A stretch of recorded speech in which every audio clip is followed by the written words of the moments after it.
His savage methods of persuasion often include torture and brutality.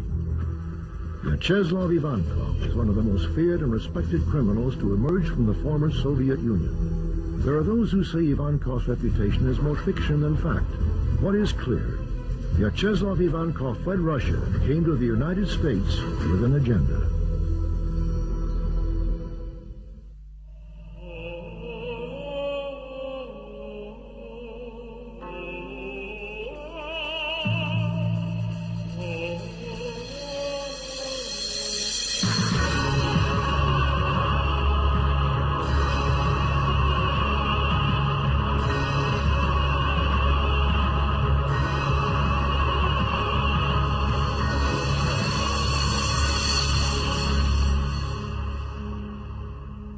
During the days of communist Russia, the government did not officially acknowledge the existence of organized crime.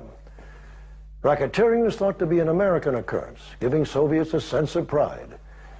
But towards the end of perestroika, a strange new phenomenon began to surface. Restaurants were blown up, people were gunned down in the streets. Rumors of a Russian Mafia began to circulate throughout the Soviet Union and the world. In 1996, the U.S. government scored a major victory with the conviction of alleged Russian crime boss, Vyacheslav Ivankov. Vyacheslav Ivankov was born in the early 1940s in the Soviet Republic of Georgia. As a child growing up in Moscow, he resisted the rhetoric of communism and the reputed greatness of Stalin. Many of Ivankov's family members, including his grandfather, had suffered immensely under the ruthless dictator. Maturing into adulthood, Ivankov continued on the path of resistance, never accepting the legitimacy of communism. He excelled in sports and had a very successful amateur wrestling career. Eventually, he was crowned champion and attained a celebrity-type status among many Russians. He did not, for example, come up as part of some kind of street gang or adolescent gang or whatever. He was, from all outward appearances, a fairly typical, normal person who, after what he claims was getting involved in defending a woman's virtue, got arrested, and he was sent to jail. And it was then that he began to make contacts with fellow inmates in the jail, and this began to develop his sense of the possibilities in criminal activity. James Finkenauer is a professor of criminal justice at Rutgers University in New Jersey.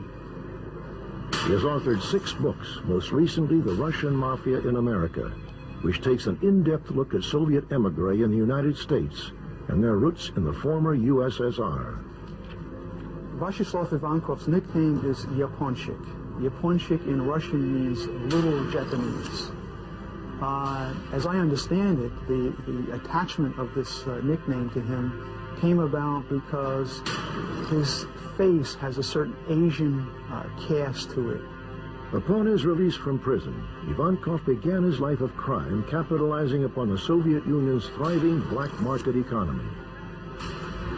In the 1970s, a black market emerged, and this was partly because the money supply was increasingly getting out of the control of the authorities in Moscow. They were providing too much money, and this money fueled a demand within the public for more consumer goods. Demands which couldn't be satisfied by the increasingly inefficient Soviet production system. Yaponchik began to rise in the Soviet criminal world and was reportedly involved in schemes of extortion, racketeering, and drug trafficking. He eventually formed a gang in Moscow called Solntsevskaya. One of their scams was impersonating Soviet police officers and burglarizing the homes of wealthy Russians. People would have reported burglaries or whatever. They were going in to investigate these burglaries, and then they would steal stuff out of the home. They saw this, this role playing as police officers as being an avenue to get into, commit criminal activity. He was seen by his fellow professional criminals as a tough guy, as a smart guy, as the kind of guy, stand-up guy, if you will, the kind of guy that if you're forming criminal groups, this is the kind of guy you want. The kind of guy who doesn't back down, the kind of guy who can impose his will on others both physically and mentally, and he's this kind of guy. In 1981, Ivankov was arrested and convicted for robbery, drug trafficking, possession of firearms, and forgery.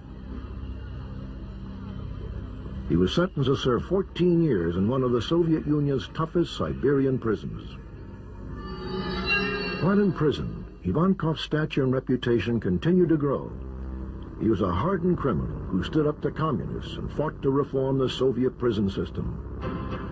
Admired by other prison inmates, Yaponchik was elected to the status of Vor v Zakonie, or thief-in-law, a position held by an elite few professional criminals who are powerful, charismatic, persuasive leaders. These are professional criminals who reject any relationship or involvement with what they consider to be the establishment. They refuse to cooperate with the authorities in any way. They refuse to work. They refuse to participate in education. They just simply reject all formal status quo, initiatives, and they adopt a life of crime, reject their family, family ties, all those kinds of things. Jim Moody is a former Deputy Assistant Director of the FBI Criminal Investigative Division. He spent nearly 30 years fighting organized crime and is believed to be the first FBI agent to officially visit the Soviet Union. Yaponchik was a thief-in-law. He went through the coronation ceremony. He had been serving a prison sentence in a Soviet prison for torturing and extorting individuals out of their money. So he was a great extortionist, and it was in Russia. That's what we convicted for last time. Like his predecessors, Ivankov conducted business from prison. Reportedly, he fought for a more aggressive participation in drug trafficking and advocated a war against the Chechens and other gangs in order to break their drug monopoly. While Yaponchik was serving his time in prison, the Soviet Union was undergoing massive progressive reforms by its newly elected leader, Mikhail Gorbachev. Gorbachev's reforms in the 1980s were an absolute prescription of how to make an organized crime problem. I mean, the first thing he did the month he came into office was institute prohibition. And that allowed organized criminals to acquire 10% of the national revenues each year. There was an enormous amount of capital flight from Russia during these years, including money which belonged to the Communist Party, which disappeared into foreign bank accounts. In 1991, Ivankov was released from prison. In that same year, the curtain finally dropped on the Soviet Union, which signified the end of an era. The Federal Bureau of Investigation was informed by the Russian Ministry of Internal Affairs that Ivankov was sent by other Vori, or thieves, to the United States. His mission to take control and organize Russian criminal activities in America. But in order to better understand Ivankov, you must first understand the origins of Russian organized crime. An old Russian Mafia leader once said, the Soviet communists were able to get rid of the bourgeoisie and the intelligentsia, but they could never, ever completely crack us. We had our own codes and our own individual way of collective living. We were for Russia, and not for communism.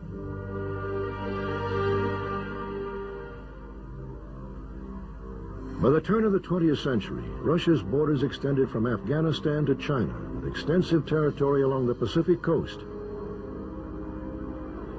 In 1894, Nicholas II, Russia's last Tsar, ascended to the throne. There has always been a great divide between the haves and the have-nots in Russia. After the Russo-Japanese War, Nicholas II was forced to make concessions to reformers, including the creation of an elected legislature called the Duma. With the industrialization of many Western cities, Russian workers began to organize into local political organizations, or Soviets, united under the Social Democratic Party. In 1912, the Social Democratic Party divided into two separate parties. The radical Bolsheviks led by Vladimir Lenin, and the more moderate Mensheviks. Russian organized crime was always, from the beginning of this century, very closely tied with the government. Veteran foreign correspondent Stephen Handelman spent 6 years in Moscow as a bureau chief of the Toronto Star. He is the author of Comrade Criminal, which takes a comprehensive look into post-Soviet organized crime. The early Bolshevik conspirators, the early Marxists, saw Russian crime groups, Russian gangs, as a model, in effect, for many of their proletarian organizations.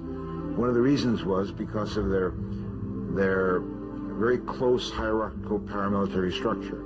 They were almost impenetrable to outsiders. They were very small groups, small cells, who were very effective in what they did. We know that both Lenin and Stalin saw value in using the early crime groups, early criminal societies, as a way of furthering their own cause. The Russian Revolution came about for one important reason, and that was the impact of the First World War, which led to enormous human and physical losses, which disorganized the political system, and which weakened the Tsar. Although the Bolsheviks had great support in Moscow and St. Petersburg, they were by no means in control of the country, which collapsed into civil war. Many of the early Russian crime groups began fighting against the early Bolsheviks, and they began operating in all parts of the country, harassing communist officials.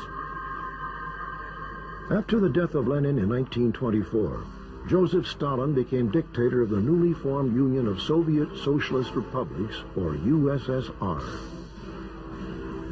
A decade and a half later, Vyacheslav Ivankov was born under Stalin's ironclad rule. Young Ivankov would suffer great family losses due to the strict totalitarian policies of Eastern Europe's most feared ruler. Today, you find some of the older veteran gangster leaders calling themselves the early dissidents.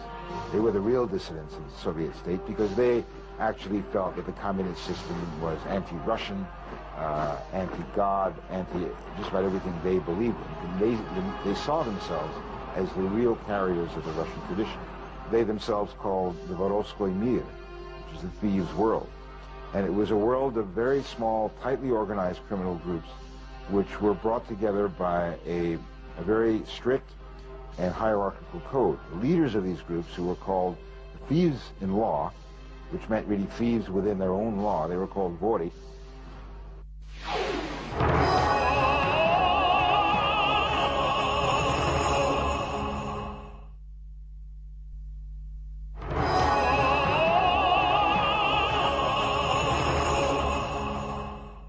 The thieves' world has a deeply rooted history in Russia, which some say dates back to the 18th century. It is a legacy of political resistance and lawlessness that can also be linked to Vyacheslav Ivankov. The vor or thief is bound by a strict code of honor. The Vorovskoy Zakon, or thieves' code. He must forsake his family, refrain from marrying or having a family of his own. This does not preclude him from having a lover. He must never work. He must survive by criminal activities alone, help other thieves, and recruit and train young beginners in the trade. Limit his drinking and not amass gambling debts that he cannot cover. The thief can have nothing to do with the authorities or serve in the military. He must keep his promises made to other thieves and abide by punishment determined by other thieves in law. The thieves in law survived the gulag of the Stalinist labor camps and maintained the traditions of future thieves in law. Within 1 century, Russia had experienced 2 revolutions, the latter having a transnational crime effect which quickly spread across the globe.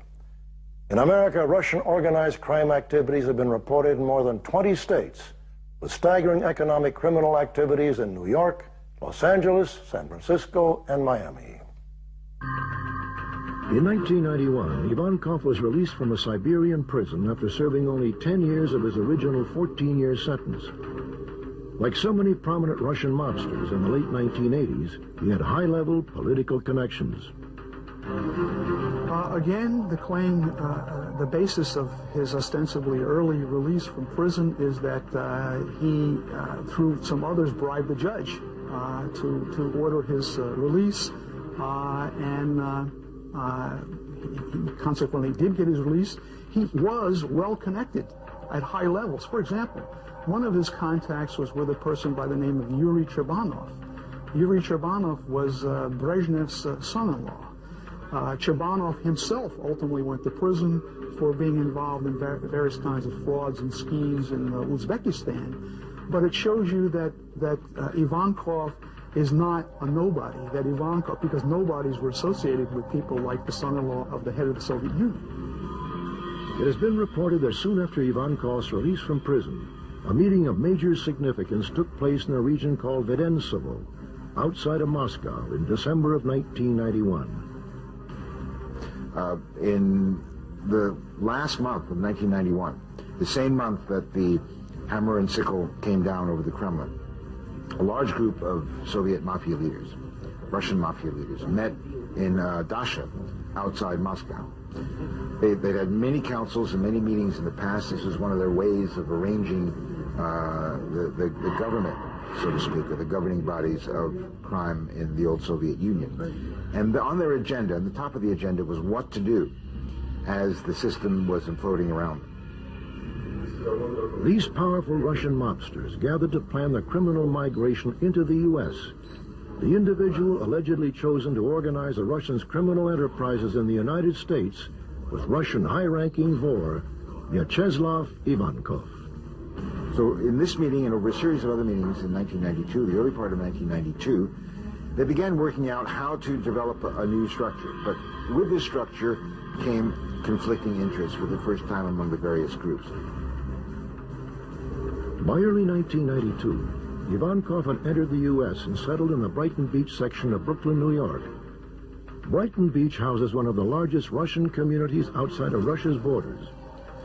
Sometimes referred to as Little Russia or Little Odessa, it is frequently cited by the New York press as the hub of Soviet emigre organized crime. In the early part of the 80s, Brighton Beach in Brooklyn became a focal point for Russian immigration. Well, Brighton Beach is really the premier Russian community in the United States. This is where that most of the emigres who came, and they've come in various waves, but particularly those who came in the 1970s, when you had an opening up of the emigration by Jews from the former Soviet Union. They would come typically to Kennedy Airport, and they would arrive at Kennedy Airport, and as has often been the case historically with emigres, they spread out within a narrow range of the port of entry into the country. I remember going to Brighton Beach in the 1970s and visiting a restaurant, and the manager of the restaurant came up to me, and I knew that this restaurant was one of the centers of organized crime in Moscow. And he had been the vice director of the restaurant and started to tell me about how many times he'd been arrested under Soviet rule, and every time he'd managed to get himself out of it. Once in Brighton Beach, Ivankov wasted no time in setting up and organizing the Russian community's criminal activities. By the mid-1990s, due to the fall of communist Russia, many Russians were free to leave the country. This mass exodus also allowed many former Russian criminals to exit as well. Late mid-1970s to late 1970s, early 80s, there were about 200,000 Russian immigrants that came to the United States. About 2,000 of those were hardcore criminals. However, by the mid-1990s, when the Russian communist system broke down and it was free and open for anybody to leave the system, you began to see the formal classical Russian crime groups leaving, sometimes on assignment from the godfathers in Russia, to settle in the U.S. and to begin to invest money and get involved in criminal activities. And they often shouldered aside these small-time gangsters who began in Brighton Beach and took over more and more and more of their operations. To gain entry into the United States, Ivankov claimed he was a film director on his visa. Ivankov was probably at that time one of the larger members of Russian organized crime that was operating in the United States. He had capabilities of having support with other members of organized crime in the Russian area, and he was able to infiltrate the ethnic communities in the United States, the Russian ethnic communities, because of his notoriety and his reputation in Russia. Russian organized crime members came to the U.S. with more than just a plan of how they were going to make money. They were also armed with years of experience in manipulating bureaucratic red tape. These Russian criminals had a wealth of knowledge in forgery, counterfeiting, and fraud. Richard Ward is the executive director of the College of Criminal Justice at Sam Houston University in Huntsville, Texas. The Russian Mafia is an extremely problematic group for law enforcement, and what makes them different is that here you're talking about some extremely bright individuals who are experts at carrying out a whole range of activities that are illegal. Everything from illegal immigration to insurance fraud, to crimes within Russia, to a growing involvement here in the United States. Russian organized crime in the United States is very violent. All organized crime is violent. There's just different elements of sophistication. Like the American La Cosa Nostra, one time we had 5 La Cosa Nostra members that cooperated with us and started telling us about murders. And they told us about over 230 murders, but we only had about 3 or 4 bodies. Most people just disappeared. The Russians are different in that they kill people and they're not as sophisticated about it, but they also do a lot of torturing of people as they before they kill them.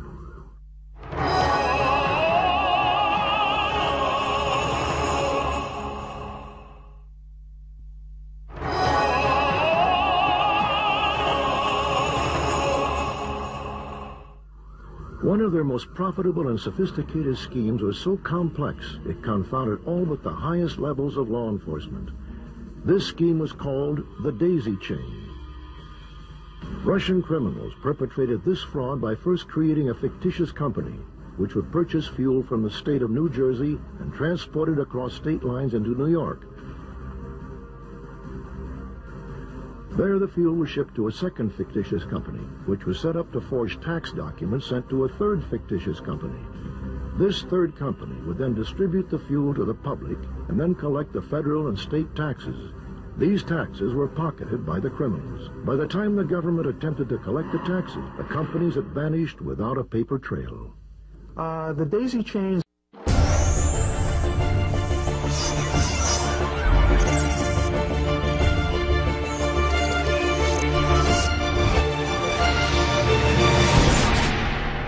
Documentary TV.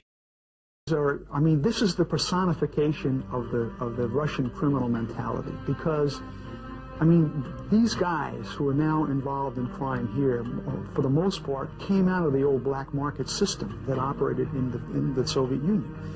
And this scheme is made to order for them. For one bug that was placed on John Gotti revealed that he wanted to hire some of these smart Russians to run a tax evasion scheme on the gasoline. So they controlled the gas stations within their territory, but they couldn't do the complex mathematical computations to deprive the U.S. government of tax revenues. So teaming up with these smart Russians, as they said, they were able to deprive the U.S. of $250 million in tax revenues. The Russians, in exchange for protection from the Italian Mafia, gave Gotti a piece of the fuel scam action.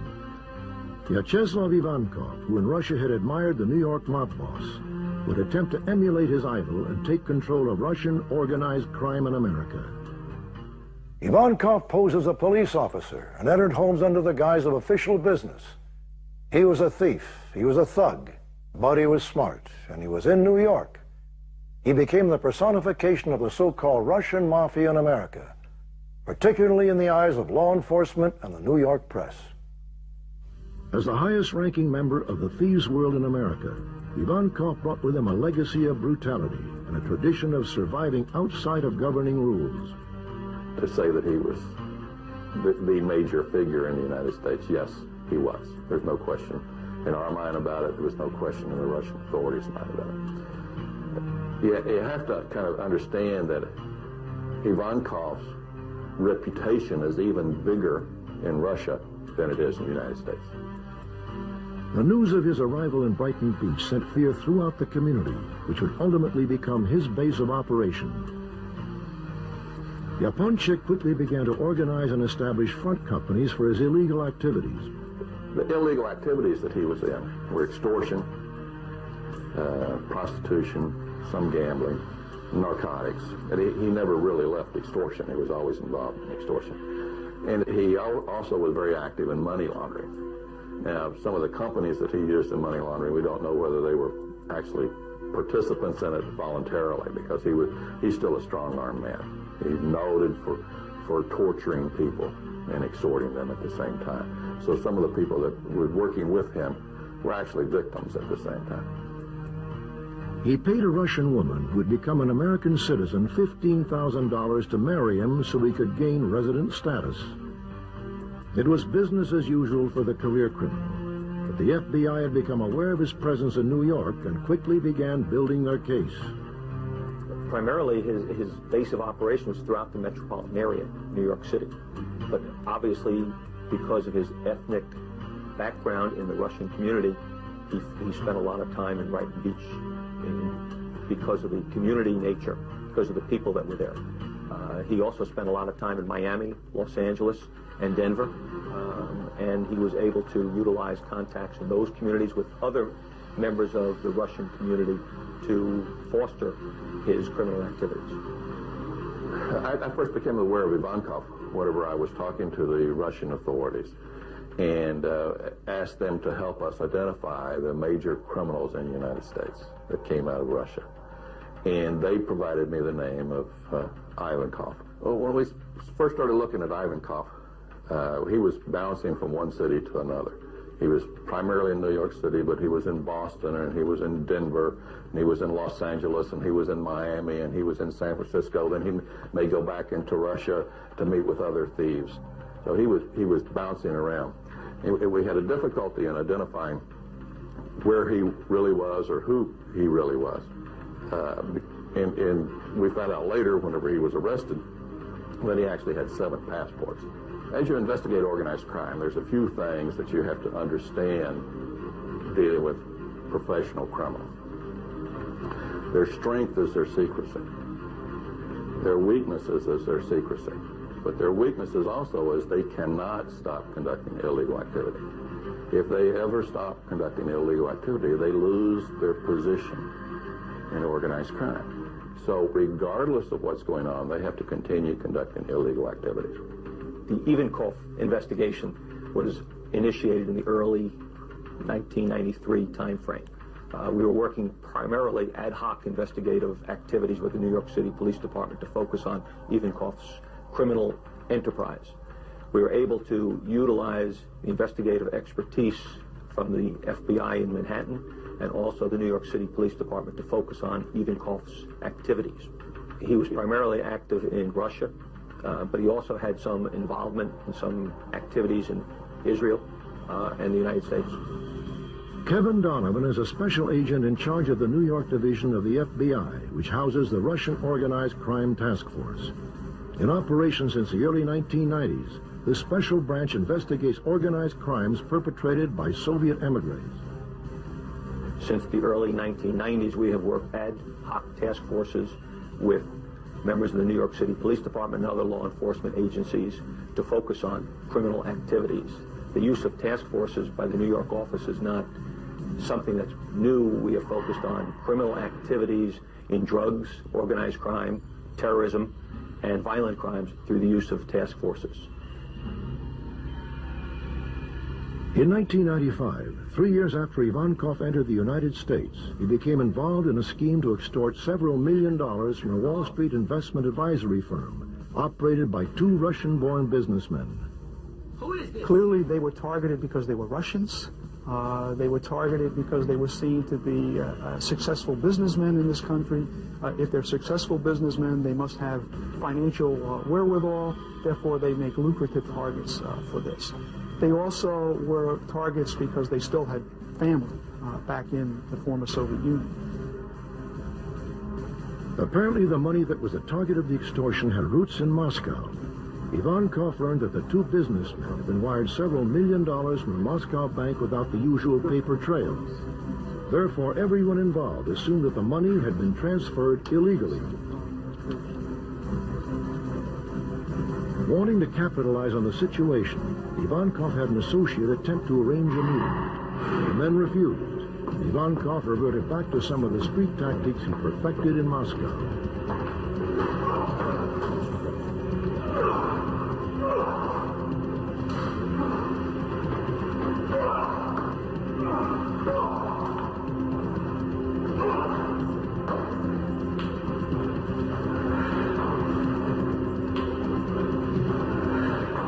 The father of one of the businessmen was beaten to death on a Moscow subway station platform.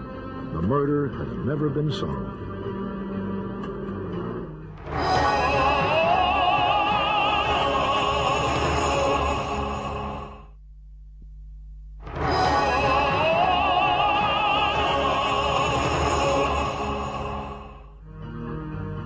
It became brutally apparent that there was no way of escaping Ivankov and his associates. Or was there? We became aware of the scheme that he was involved in through the victims. The victims came forward, and as a result of the victims' cooperation, we were able to, again, engage in sophisticated investigative techniques to bring this case to a logical conclusion. From his cellular phone, Ivankov ordered his associate to set up a meeting with the two businessmen. The message was given, and the men submitted to paying him $3.5 million. Another Ivankov henchman then drew up the papers documenting the amount of money that was to be paid. Everyone agreed, and the papers were signed. A few days later, on June 8, 1995, Ivankov was charged with extortion. We hope to identify his entire organization and to develop a significant prosecution of them. And we really wanted to put him in jail for the rest of his life. In Russia, they don't have long prison terms. 20 years is a very long prison term. And the concept of life imprisonment is not known over there. However, we were unsuccessful doing that because of the investigation, the way the investigation went. We developed an extortion case on him, and we thought people were about to get killed. And to save their lives, we brought the case down early. The arrest of Ivankov sent shockwaves through the city and added to the growing fascination surrounding Russian organized crime in America. The reported Godfather's incarceration was a leading story in Moscow and generated in-depth television profiles on his criminal activities in Russia and abroad. Defense was so weak that they knew that if I was given a chance to speak, I would dispose all the lies. That's why they didn't let me speak. They not only didn't let me speak, but moreover, they authorized my defense to convince me to give up my right to speak. It's been a long time. I figured out it was a conspiracy against me. I was often interrupted. They did not let me deliver in full volume the body of facts in chronological order, so that I would prove that it was all falsified. It was a cynical and cruel crackdown on me. A professional criminal, an organized crime member, in a day-to-day basis is involved in illegal activity. He must maintain the conduct of his illegal activity on a day-to-day basis to maintain his position in the organized crime group. Consequently, if you go after him and target him, you will be able to identify the illegal activities he's in and develop evidence for successful prosecution. Mr. Ivankov has pled not guilty. We expect that we trust the jury, and we start the process today. Ivankov's case is a major case because it demonstrated the ease with which members of Russian organized crime families have been able to infiltrate the U.S. communities. We were able to focus on his criminal activities through the cooperative efforts of members of the community, other law enforcement entities throughout the United States and throughout the world. We specifically were able to develop cooperation in this investigation with members of the MVD, the Royal Canadian Mounted Police, and other international entities that continue to allow us to track and focus on Ivankov's activities. Ivankov was sentenced for 10 years and is currently in the Allenwood prison in Pennsylvania. Vyacheslav Ivankov's arrest and 1996 conviction is viewed as a significant victory in the fight against Russian organized crime. Until that time, there had been no major arrests of any Russian crime figures. There have been a number of killings that had taken place in Brighton Beach or in the New York metropolitan area. Nobody had been arrested for these. There was more and more mystery that was developing. For example, some of these killings took place in public settings, in nightclubs, in full view of people, and yet no one saw anything. No one was willing to come forward and say anything about this. Ivankov was a Russian godfather, no question about it. And I think we were successful with his arrest, and with his conviction, and with his sentence, although it's not as much as we wanted. It sent a message back within the criminal community in Russia that you better watch out coming into the United States. The questions surrounding the scope of Ivankov's criminal activities in the United States may never be answered. But experts agree that with the demise of the Soviet Union and the formation of the independent states, Russian organized crime is a growing phenomenon. It's the most diversified form of organized crime activity one sees in the world today. The Colombians are concentrated in drugs. The Mexicans are concentrated in drugs. The Russian organized crime out of Russia and Ukraine has the greatest variety of illicit activity of any criminal groups in the world today. What I find doubly fascinating about Russia is that you have a phenomenon where you once had a classic crime world, where there's a classic underworld, which is basically located in the prison camps of Russia, who ran, for the most part, the black economy of the Soviet Union for 40 or 50 years, knew very well how to act as manipulators and wheelers and dealers in that system. They have, in effect, handed on their power and their influence and their methods to what is, in a sense, a new generation of Russian criminals who are, in Russian, called autoriteti, or authorities, who are much closer linked with the government itself. Many of them are former KGB, former army, former Communist Party apparatchiks, who are very well versed in the official world of operating in Russia.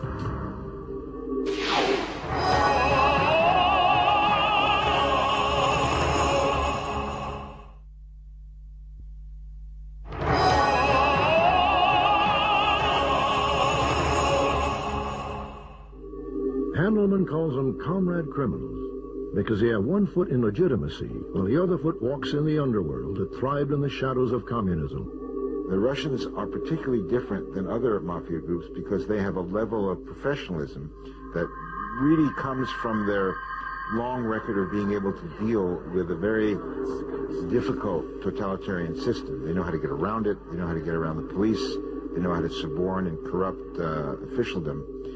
And most of them are quite shrewd and intelligent businessmen.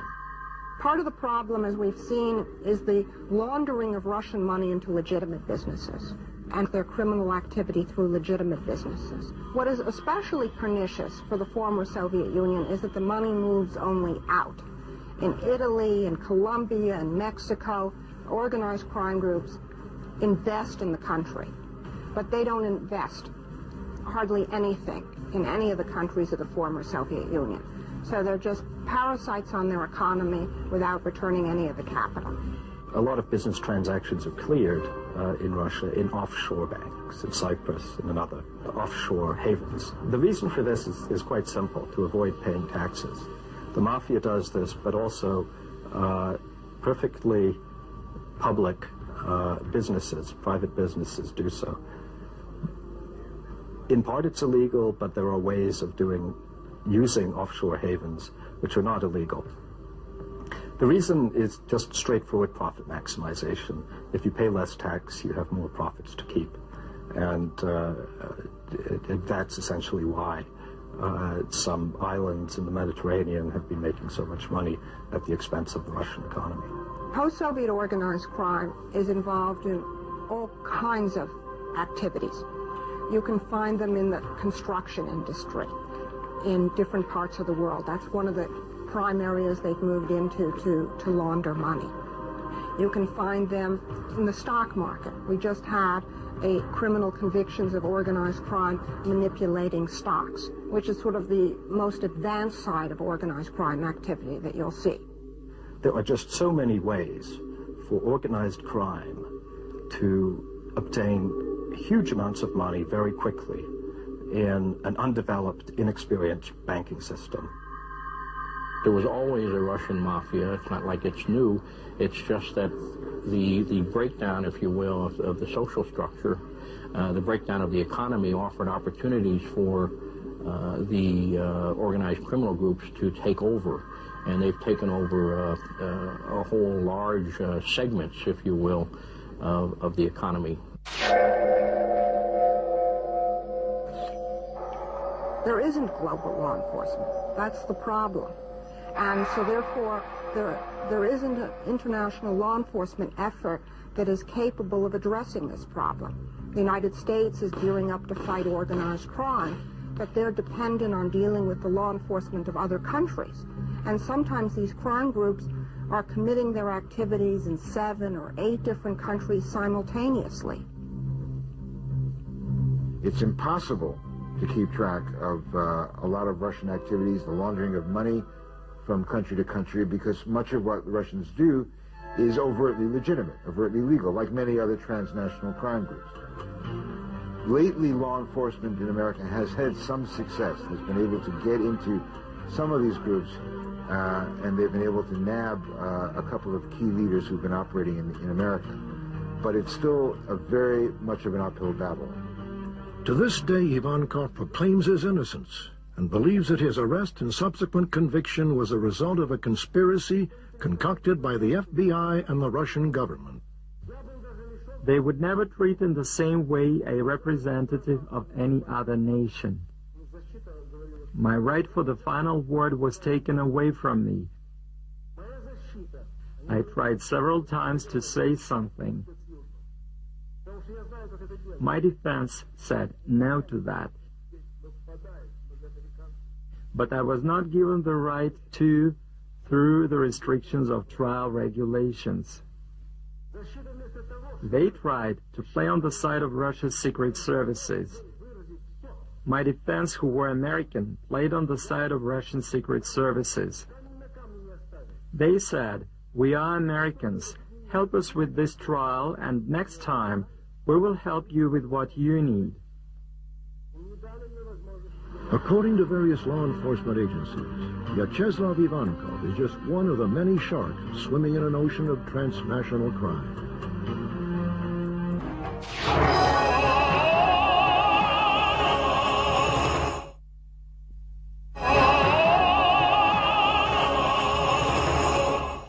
It is estimated that Russian organized crime is operating in 50 countries around the world. Well, I can hardly think of any place in the world that they don't operate. I mean, one of the things that they're extremely good at is operating in offshore islands in the Caribbean or the South Pacific that you may never even have heard of. The challenges facing law enforcement in dealing with organized crime really focus on communication, intelligence, and cooperation in the legal systems. We don't have an international court, criminal court, for example, so there's no place to take criminals, if you will. So jurisdictions change. One of the real problems is the legal definitions of crime. What is a crime in one country might not be a crime in another country. But according to author Stephen Hamilton, the greater threat is to the stability of Russia itself. The one thing that has to be emphasized is that although Russians have come to the United States, Russian criminals have come to the United States in great numbers, this for them is not a major center, the United States for them is not a major center of operations. For them, it's a good place to bank. It's a good place to keep money in case things get really bad. But their interest and their attention is still focused on the power politics of Russia, where the fight for the spoils of the old Soviet system still goes on, and where people are still in a vicious fight for power and for economic control of Russia's resources. According to the Russian Ministry of Internal Affairs, roughly 2/3 of the Russian economy is under the sway of crime syndicates. Swiss banks are estimated to hold $10 billion of Russian organized crime money. Russia has truly become a superpower of crime, and Vyacheslav Ivankov is just one figure in a country riddled with criminals. I'm Robert Stack. Thanks for joining us.